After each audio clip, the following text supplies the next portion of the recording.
Hello and welcome to this Astranti YouTube video on the importance of question planning, and this relates to the case study exam, and that's why I've released this video now that the case studies are upon us. And this is a very brief technique video as to why you should be planning your answers and the benefits to you of planning your answers. And this is a thing that a lot of students don't do because they think it is time wasted. They think that time spent planning is time they could be writing, and I totally empathize with that, and I understand why students feel that way. But the fact of the matter is, from all the thousands of students that we've taught over the years, the ones that plan their questions are the ones that pass the exam. I'm going to start this video by talking about a student, a very, very bright student. And if you enjoyed this video and you want to see more of these videos where we're looking at techniques, we're looking at the pre-scenes, we're looking at the objective tests, etc., then please like and subscribe to the video below, or visit the website at www.astranti.com. And now this very, very bright student felt that they didn't need to plan. They'd aced all their objective tests and they knew the syllabus like the back of their hand. What did they need to plan for? They knew everything. They didn't need to worry about that. And fair enough, I can understand why they may have felt that way. But what happened when they went to sit their exam? Let's take a look at what their script contained. Well, their script, this very bright student who didn't plan, contained absolutely no structure whatsoever. No logical flow, all over the place, a complete mess. It had really unclear points.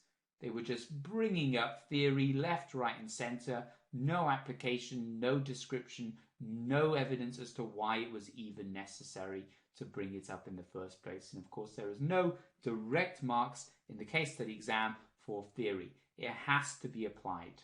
And of course they weren't doing that. There was no application whatsoever. And that is the context in which you are sitting this exam. It is based on the pre-scene. If you do not bring up the pre-scene, do not bring up the unseen, you do not specifically answer the question from the point of view of a management accountant working within this pre-scene organization, you are not playing the role that CIMA has given you. And their time management as well was all over the place. They spent all their time on the first sub-requirement, never got onto the second sub-requirement. And so, as you would expect, their result was really, really poor. They failed miserably. And all of a sudden, this bright student who felt he didn't need to plan soon realized that he did need to plan. And so what happened the next time they sat it, after they'd done all their question planning? Well, they scored much higher. In fact, they passed after failing a couple of times by not planning. And this goes to show you that in the case study exam, planning your answers effectively is vital. And I'm sure there's some of you watching this video right now thinking to yourself, well, you've always got stories like this, but that's that student. That's not going to affect me. What are the actual benefits to me of planning for the case study exam? Because I think I could just open up the blank screen and start answering. Well, that's what I'm going to go through now. Why you must plan. All of you watching this video, regardless of whether you feel you need to plan or not. Because that student was very, very smart. That student had absolutely aced every single objective test first time. And yet they still failed the case study exam because they didn't plan. So I'm going to go through a list of the benefits of planning and why this will help you. So the first thing is it will help you identify the requirements. If you just start writing without truly breaking down the unseen into the specific requirements, you are liable to answer a question that you haven't been asked.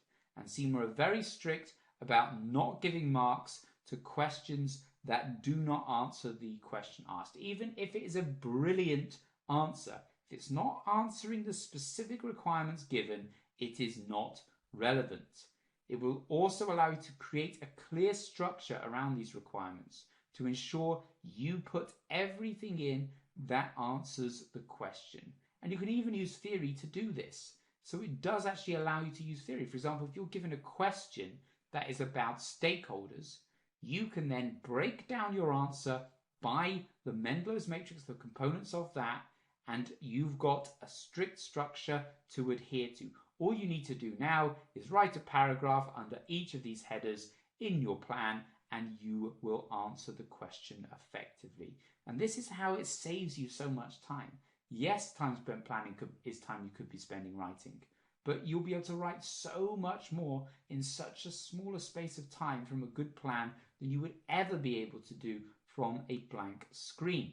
It also ensures that you apply the unseen and the pre-seen information, because while you're planning, you think, yes, there was a point in the unseen about this, there was a point in the reference material, or there was a point in the pre-seen about this.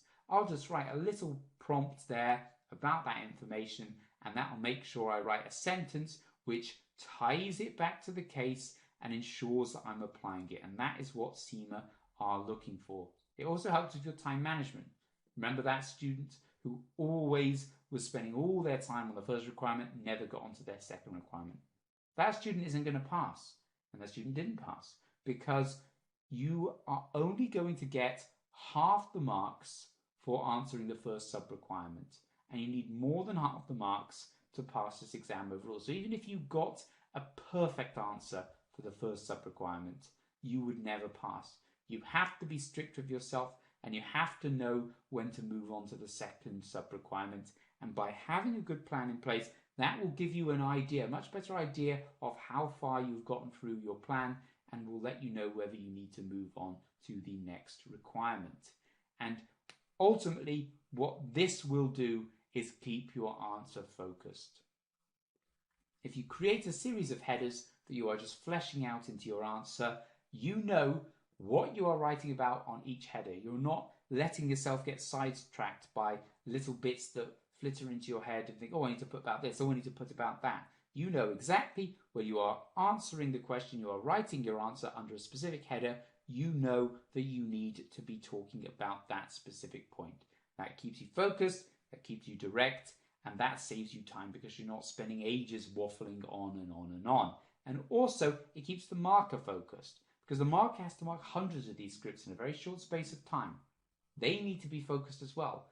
If you make them work to find your marks, you may do yourself an injustice and they may not give you as many marks because they're having to really dig in and scan around to try and find the marks. But if they see that header and they see that paragraph under that header, they know that in that paragraph you are specifically answering the point. You are specifically making the point relative to that header, and that keeps the marker focused as well.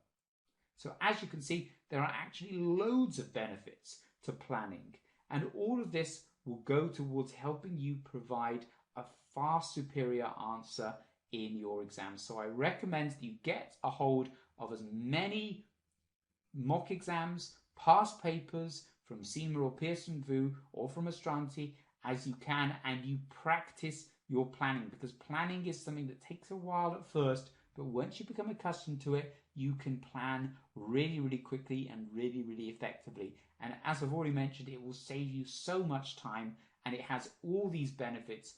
And all of these, if you can achieve these, if you can ensure that you've identified the requirements, if you can ensure you've got a clear structure, that you've used theory correctly, that you've applied the unseen and the pre-seen, you work on your time management and you stay focused, you will provide a far superior answer in your exam than you would have done from just opening up that blank screen and starting writing.